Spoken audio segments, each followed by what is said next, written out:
भास्कर जाधवांच्या गळ्यात विरोधी पक्षनेते पदाची माळ पडण्याची शक्यता। अर्थसंकल्पीय अधिवेशनात उद्धव ठाकरे नाव जाहीर करणार असल्याची सूत्रांची माहिती।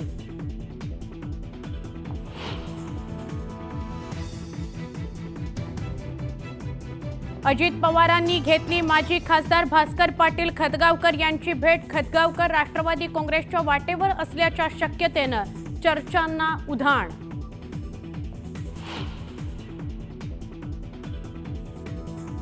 जुन्नरचे अपक्ष आमदार शरद सोनावणेंचा शिवसेनेमध्ये जाहीर प्रवेश करताच सोनावणेंना लागले मंत्रिपदाचे वेध।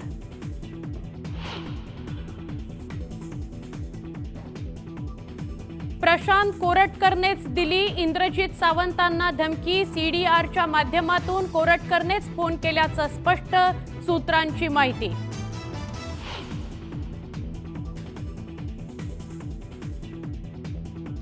नागपुरात प्रशांत कोरटकर विरोधात गुन्हा दाखल। छत्रपती शिवरायांबद्दल आक्षेपार्ह वक्तव्य करणं पडलं महागात। मराठा समाजासह कृती समितीच्या कार्यकर्त्यांकडून अटकेची मागणी।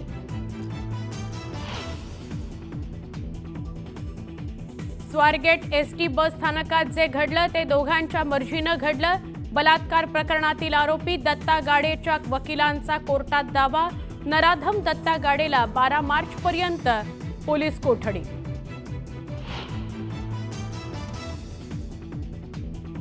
कोल्हापुरात रिक्षा प्रवास महागला। किमान भाडं 25 रुपये, नवे दर आजपासून लागू झाल्यानं नागरिकांच्या खिशाला कात्री।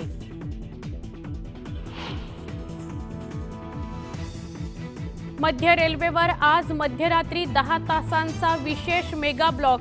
3 मेल एक्सप्रेस आणि 59 लोकल फेऱ्या रद्द। वेळापत्रक पाहूनच घराबाहेर पडा आवाहन।